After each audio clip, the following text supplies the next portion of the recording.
இந்த ஒரு நபர் உயரமான இடத்துல இருந்து கீழே விழுந்தனால அவர் கோம நிலைமைக்கு போயிட்டாரு. ஆனா அவரோட உயிர் பூனை உடம்புக்குள்ள போயிருச்சு. இதனால அவங்க குடும்பத்துக்கு நான் தான் அப்படின்னு சொல்லி புரிய வைக்கிறதுக்காக ஒரு பேனா வச்சு எழுதி கட்டலாண்டு மூடி ஓபன் பண்ணி அவர் எழுத ஆரம்பிக்கிறாரு. பார்த்தா அவர் பூனையா இருக்கிறதுனால அவரால் எழுத முடியல. அந்த பேப்பர்ல கிறுக்கல் பண்ணிட்டாரு. அதனால அவருடைய மனைவி கிட்ட ஐடி கார்டை கீழே போட்டு நான் தான் சொல்லி கைய வச்சு காட்டுறாரு. அவங்களும் பூனை நம்ம கிட்ட விளையாடுதா அப்படின்னு சொல்லி டோரை லாக் பண்ணிட்டு போயிட்டாங்க. இவரு டென்ஷன்ல சரக்கு அடிக்கலாம்னு நினைச்சிட்டு வீட்டுல இருக்க சரக்கை கீழே சாச்சிட்டு கீழே இருந்த கண்ணாடி தட்டுல ஊத்தி அவர் குடிக்க ஆரம்பிக்கிறாரு. அடுத்த நாள் அவருடைய மனைவி பிஹேவியர்லாம் மாறிட்டு இருக்கா அப்படின்னு சொல்லி அவளை ஃபாலோ பண்ணலாம் அப்படின்னு முடிவு பண்ணி ஃபாலோ பண்ண ஆரம்பிக்கிறாரு. அங்க போன பின்னாடி தான் தெரியுது அவருடைய மனைவி வேறொரு நபர் கிட்ட பேசுறாங்க. என்னோட மனைவி துரோகம் பண்றா அப்படின்னு சொல்லி இவர் நினைச்சிட்டு இருக்காரு. அந்த நேரத்துல நபர் யாருன்னு பார்த்தா அவர் ஒரு ரியல் எஸ்டேட் புரோக்கர். அவளோட மனைவி ஒரு இடம் வாங்கியிருக்காங்க வீடு கட்டுறதுக்காக. இந்த நபர் கிட்ட பேசிட்டு இருக்காங்க.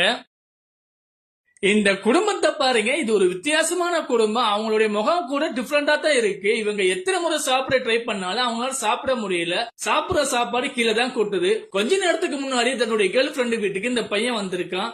அவங்களுடைய குடும்பத்தை பார்க்க இவனும் பார்த்துட்டு இவங்க ஏன் இப்படி நடிக்கிறாங்க, அவங்களுடைய மாஸ்க் கழட்டலாம்ல அப்படின்னு சொல்லி கேட்கிறான். இவனும் சிரிச்சுட்டு அது அவங்களுடைய உண்மையான முகம் தான் அப்படின்னு சொல்றா. இதை கேட்டு ஆச்சரியப்பட்டுட்டு அவங்களுடைய கேர்ள் ஃபிரெண்டு கிட்ட இது உண்மையாகவே உன்னுடைய குடும்பம் தானே, இவங்க யாருமே உன்ன மாதிரி இல்லையா அப்படின்னு சொல்லி கேட்கிறான். இவன் இப்படி சொன்னது அந்த இடத்துல உட்கார்ந்துருக்க எல்லாரும் அமைதியா அவனே பார்த்துட்டு இருக்காங்க. அதுக்கப்புறம் சிரிச்சுட்டு அவளுடைய கேர்ள் ஃபிரெண்ட் சொல்றா நான் தான் அவங்களுடைய உண்மையான பொண்ணு அப்படின்னு சொல்றா. இவனு நம்பவே இல்ல. உடனே அந்த பொண்ணு அங்க இருந்த கத்தி எடுத்து தன்னோட முகத்தை கிளிக்க ஆரம்பிக்கிறா. ஆனாலும் இவன் தடுக்க பாக்குறான். அவங்க வீட்டுல உள்ளவங்க அவனை விடவே இல்லை, அவனை புடிச்சு வச்சுட்டாங்க. அப்புறம் தான் அவனுக்கு தெரிய வருது அந்த பொண்ணுடைய உண்மையான முகத்தை. அந்த பொண்ணுடைய முகமும் அவங்களுடைய முகமும் ஒன்னா இருக்கு. உடனே அந்த பாய் ஃப்ரெண்ட புடிச்சு வச்சு கத்திய வச்சு என்ன செய்யறாங்கன்னா அவனுடைய முகத்தை கீறுறாங்க. பார்த்தா இவங்களுடைய முகம் மாதிரியே அவனுடைய முகத்தை மாத்திட்டாங்க. இங்க ஒரு நபர் ரோட்ல நடந்து போயிட்டு இருக்கும் போது சடனா மேல பாக்குறாரு. மேல பறந்துட்டு இருந்த ஜெட் விமானம் டக்குன்னு கீழே விழுகுது. இவரு அதுல இருந்து ஜஸ்ட் மிஸ் ஆகி பொழைச்சுக்கிட்டாரு. மறுபடியும் அவர் மேல பாக்குறாரு. அந்த ஜெட் விமான பைலட் பேராசூட் மூலமா கீழே விழுகிறாரு. பார்த்தா அவர் செத்து போய் விழுகிறாரு. அதுக்கப்புறம் வானத்துல ஒரு ஏலியன் ஸ்பேஸ் விமானம் வருது. இத பார்க்கும் போது பயங்கரமா இருக்கு. இந்த விமானம் ஸ்ட்ராங்கா மெட்டல் ஆன ரெடி பண்ண மாதிரி இருக்கு. இதே மாதிரி உலகத்துல உள்ள அனைத்து பெரிய நகரங்கள் மேல இதே மாதிரி ஸ்பேஸ் விமானம் நிக்க ஆரம்பிக்குது. இதை பார்த்த மக்கள் கண்டிப்பா இந்த உலகத்தை அழிக்க ஏலியன் ஸ்பேஸ் வந்திருக்குன்னு நினைச்சுக்கிட்டு அங்கிட்ட இங்கிட்டமா ஓட ஆரம்பிக்கிறாங்க. அங்க இருக்கிற ஆர்மி மிலிட்டரி சண்டை போறதுக்கு ரெடியா இருக்காங்க.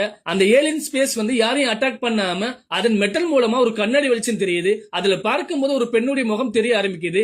அந்த ஏலியன் பொண்ணு எதற்காக நாங்க வந்தோம் அப்படின்னு சொல்லி உலகத்துல இருக்கிற மக்களுக்கு புரியுற மாதிரி அவங்க மொழியில பேசுது. நாங்க வேற ஒரு பிளானட் டிராவல் பண்ணிட்டு இருக்கும் போது எங்களுக்கு வாட்டர் மினரல் சப்ளை கம்மியா இருக்கு தெரிஞ்சு பக்கத்துல இருக்கிற உங்க உலகத்துல இருக்கிற தெரிஞ்சு நாங்க வந்திருக்கோம். நீங்க எங்களுக்கு அதை கொடுத்தா அதுக்கு பதிலா நாங்க 1000 இயருக்கு பின்னாடி இருக்கிற டெக்னாலஜி நாங்க தர்றோம் அப்படின்னு அந்த ஏலியன் பொண்ணு சொல்லுது. இந்த ஏலியன் ஸ்பேஸ் நம்மள கொல்ல வரல அப்படின்னு சொல்லி சந்தோஷப்படுறாங்க. இந்த ஒரு நபர் தன்னுடைய ஐபேடை எடுத்து பாஸ்வேர்டு போட்டு பார்க்கறான். அது ஓபன் ஆகவே இல்ல. அப்புறமா அவனுக்கு தெரிஞ்ச பாஸ்வேர்டு எல்லாத்தையும் போட்டு பார்க்கறான். ஆனாலும் எந்த பாஸ்வேர்டு போட்டாலும் அந்த ஐபேட் ஓபன் ஆகுற மாதிரி தெரியல. இவனு டென்ஷன்லயே உட்கார்ந்து இருக்கான். கொஞ்ச நேரம் கழிச்சு இவன் பொறுமையா இருந்துட்டு நம்மளோட இன்னொரு மொபைல்ல நோட் பண்ணி வச்சிருக்கோமா அப்படின்னு சொல்லி பாஸ்வேர்டை நோட் பண்ணி வச்சதை பாக்குறான். அப்படி அவன் பார்க்கும்போது ஒரு 4 டிஜிட்ல நம்பர் இருக்கு. இவனு இதுதான் பாஸ்வேர்டு அப்படின்னு சொல்லிட்டு நினைச்சிட்டு அந்த பாஸ்வேர்டை அந்த ஐபேட்ல போட்டு பாக்குறான். போட்ட உடனே அந்த பாஸ்வேர்டு தப்பு அப்படின்னு சொல்லி சொல்லுது. இவனுக்கு டென்ஷன் மேல டென்ஷன் ஆகுது. உடனே அந்த வெறியில அவங்க கிட்ட வச்சிருந்த அட்வான்ஸ் டெக்னாலஜி ரோபோ கிட்ட உதவி கேட்டு அந்த பட்டனை பிரஸ் பண்றான். அந்த ரோபோ ஒரு நிமிஷத்துல 200 பாஸ்வேர்டு போட்டு பாக்குது. எவ்வளவு பாஸ்வேர்டு போட்டாலும் ஓபன் ஆகுற மாதிரி தெரியல. அப்படி இருந்து அந்த ரோபோ வச்சு மறுபடியும் ட்ரை பண்ணி பாக்குறான். கடைசியா அந்த ரோபோ ஒரு பாஸ்வேர்டு போட்டு பாக்குது. அது ஓபன் ஆயிருச்சு. இவனும் அப்படி என்னதான் பாஸ்வேர்டு போட்டு பாத்துருக்கோம் அப்படின்னு சொல்லி செக் பண்ணி பாக்குறான். அப்படி செக் பண்ணி பார்க்கும் போது அந்த பாஸ்வேர்டு பார்த்து அதிர்ச்சி ஆகுறான். இந்த ஒரு இடத்துல இந்த பெண்ணு கண்ணு முழிச்சு பாக்குறா. அவ பேச முடியாத மாதிரி வாயில பெல்ட்டை வச்சு லாக் பண்ணிருக்காங்க. அந்த பெண்ணு தன் கையால அந்த பெல்ட்டை ஓபன் பண்ண ட்ரை பண்றா. அப்புறம் தான் தெரியுது அந்த பெல்ட்ல ஒரு பூட்டை போட்டு லாக் பண்ணிருக்காங்க. இவளும் சடனா நேர பாக்குறா. அந்த பக்கம் ஒரு பெண் நிக்கிறாங்க. இவளையும் மாதிரி அவளுக்கு ஒரு பெல்ட்டை லாக் பண்ணி வச்சிருக்காங்க. இவளும் வேற வழி இல்லாம அந்த இடத்த விட்டு வேற இடத்துக்கு போறா. அங்க போய் பார்த்தா இவளே மாதிரி ரொம்ப பேரு வாயில பெல்ட்டை வச்சு லாக் பண்ணிருக்காங்க. அங்க இருக்கிற எல்லாருக்குமே என்ன நடக்குன்னு ஒண்ணுமே தெரியல. அவங்களே கன்ஃபியூஷன்ல தான் இருக்காங்க. அந்த இடத்துல நடு சைடுல ஒரு மரப்பெட்டி இருக்கு. அங்க நின்ற ஒரு நபர் அந்த மரப்பெட்டியை ஓபன் பண்ண ட்ரை பண்றாரு. அந்த பெட்டியை பார்த்த எல்லாருமே மிருகம் வரும் அப்படின்னு நினைச்சிட்டு அதை பார்த்துட்டு எல்லாரும் ஓட ஆரம்பிக்கிறாங்க. ஆனாலும் அவர் எதையும் கண்டுக்கிறாம அவர் அந்த பெட்டியை ஓபன் பண்ணிட்டாரு. பார்த்தா அதுல இருந்து ஒரு பன்னிக்குட்டி வெளியே வருது. இவரும் மறுபடியும் உள்ள எதுவும் இருக்கான்னு நினைச்சிட்டு கைய உள்ள கொண்டு போறாரு. ஏதோ உள்ள இருக்கு. அப்புறமா அதை வெளியே இழுத்து பாக்குறாரு. பார்த்தா அதுக்குள்ள கத்தி கன்னு எல்லாம் இருக்கு. அதை பார்த்து எல்லாருமே ஓடி வந்து பக்கத்துல பாக்குறாங்க. அது மட்டும் இல்லாம அந்த பாக்ஸ் மேல ஒரு கீ இருக்கு. இவளும் பார்த்துட்டு அதை எடுக்கிறா. அதை எடுத்து என்ன செய்யறான்னா எல்லாருடைய பெல்ட்ல உள்ள லாக்கையும் ஓபன் பண்றா. அதுக்கப்புறம் அதுல இருந்த கன்னு எல்லாருமே அதை கையில எடுத்துக்கிட்டாங்க. இந்த அம்மா பையனுக்கு முத்தம் கொடுக்கறாங்க. உடனே அவங்க இறந்து போயிட்டாங்க. இந்த பையன் அவங்களுடைய அம்மாவை விரலால தொடுறான். உடனே அவங்களுக்கு உயிர் வந்துருச்சு. மறுபடியும் அந்த அம்மா பையனை தொட ஆரம்பிக்கிறாங்க. மறுபடியும் அவங்க அம்மா இறந்து போயிட்டாங்க. இந்த பையன் அவங்களுடைய அம்மாவை தொடுறான். இந்த வாட்டி அவங்க எந்திரிக்கவே இல்லை. அப்பதான் அவனுக்கு புரிய ஆரம்பிக்குது, ஒரு தடவை தான் பண்ண முடியும், ரெண்டாவது தடவையா காப்பாற்ற முடியாது அப்படின்னு சொல்லி நினைக்கிறான். ஒரு நாள் இவன் ஆசையா வளர்த்த டாக் ரோட்ல அடிபட்டு இறந்து போய் கிடக்கு. உடனே அவன் தன் விரலால தொடுறான். அந்த டாக் எந்திரிச்சு ஓட ஆரம்பிக்குது. அப்பதான் அவனுக்கு புரிய ஆரம்பிக்குது, ஒரு உயிர் வேணும்னா ஒரு உயிர் கொடுக்கணும். பல பூச்சிகளை வச்சு ட்ரைனிங். இங்க இந்த நபர் தன்னுடைய நண்பனை மாடியில இருந்து கீழே தள்ளி விட்டு கொலை பண்ணிடுறாரு. ஏன் இப்படி பண்றான்னா, கொஞ்ச நேரத்துக்கு முன்னாடி அவனுடைய நண்பன் வாங்கின லாட்டரி சீட்ல $1 மில்லியன் கிடைச்சிருக்கு. இதை கேட்ட அவனுடைய நண்பன் இந்த லாட்டரி சீட் நம்ம தான் யூஸ் பண்ணணும் அப்படின்னு நினைச்சிட்டு இப்படி பண்ணிட்டான். கீழே விழுந்த லாட்டரி சீட்டு எடுக்க வர்றான். ஆனா அவனுடைய நண்பன் கையில அந்த லாட்டரி சீட்டு இல்ல. இவனை ரொம்ப நேரமா தேடி அதை கண்டுபிடிச்சிட்டான். ஆனா அவன் கீழே இருந்த நண்பனுடைய கையை லேசா அசைறத பார்த்து அவன் பக்கத்துல இருந்த பெரிய கம்பி எடுத்து அவனை போட்டு அடின்னு அடிக்கிறான். அதுக்கப்புறமா யாருக்கும் தெரியாம துணியை சுத்தி கொஞ்சம் பக்கத்துல இருக்கிற ட்ரக்குக்குள்ள போட்டுட்டு அவன் கிளம்புறதுக்குள்ள மறுபடியும் அவனை போட்டு அடிக்கிறான். அவன் எந்திரிக்க கூடாது அப்படின்னு சொல்லி கொஞ்ச நேரம் கழிச்சு அந்த ட்ரக்குடைய டிரைவர் வந்து என்ன கதவு திறந்திருக்கா அப்படின்னு சொல்லி உள்ள ஓபன் பண்ணி பார்த்துட்டு பயந்துட்டு போய் அந்த வண்டியை எடுத்துட்டு கிளம்புறான். இவனை தன்னுடைய பைனாகுலர் மூலமா பார்த்து சந்தோஷமா இருக்கான். இந்த விஷயத்த அந்த டிரைவர் பாத்துக்கிடுவான். அவனுடைய வண்டியில தானே இருக்கா அப்படின்னு சொல்லி நினைச்சிட்டு இருக்கான். ஆனா அந்த ட்ரக் கொஞ்சம் தூரம் போன உடனே யூட்டன் போட்டு இவன் இருக்கிற அந்த மெக்கானிக் கடைக்கே வந்து அந்த பணத்தை அங்க போட்டுட்டு கிளம்புறாங்க. அடுத்த நாள் என்ன செய்யறாங்கன்னா, அந்த இடத்துக்கு போலீஸ் வர்றாங்க.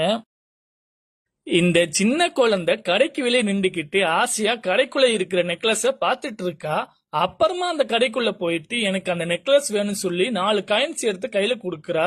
இவரு அந்த குழந்தைய பார்த்துட்டு இந்த சின்ன குழந்தை இவ்வளவு தைரியமா யாரையும் கூட்டிட்டு வராம இவ்வளவு பணம் கையில குடுக்கறாள் அப்படின்னு சொல்லி நினைக்கிறாரு. அப்ப அந்த சின்ன குழந்தை சொல்லுது, இந்த நெக்லஸ் என்னுடைய அக்காக்கு தான் வாங்குறேன். சின்ன வயசுல இருந்து என்னை கவனிச்சு ஒரு தாய் எப்படி பாப்பாங்களோ அந்த அளவுக்கு பாத்துருக்காங்க. அம்மா அப்பா எங்களுக்கு கிடையாது அப்படின்னு சொல்றா. எல்லாமே எனக்கு ஆசையா வாங்கி தந்திருக்காங்க.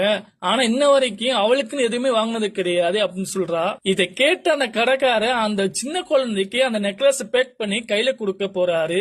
அதுக்கு முன்னாடி அந்த நெக்லஸ பார்த்து இது கொண்டு போகும்போது பார்த்து கொண்டு போ, கீழே தொலைச்சிடாம கொண்டு போ அப்படின்னு சொல்லி கொடுக்கறாரு. அந்த குழந்தையும் சரி அப்படின்னு சொல்லிட்டு அதை கையில வாங்கிட்டு ஆசையா சந்தோஷத்துல ஓடி போகுது. கொஞ்ச நேரம் கழிச்சு இந்த சின்ன குழந்தையோட அக்கா அந்த கடைக்கு வந்து, என்னுடைய தங்கச்சி 4 காயின்ஸ் தானே வச்சிருந்தா, இவ்வளவு விலை மதிக்க முடியாத நெக்லஸ கையில கொடுத்துருக்கீங்க அப்படி சொல்லி கேக்குறா.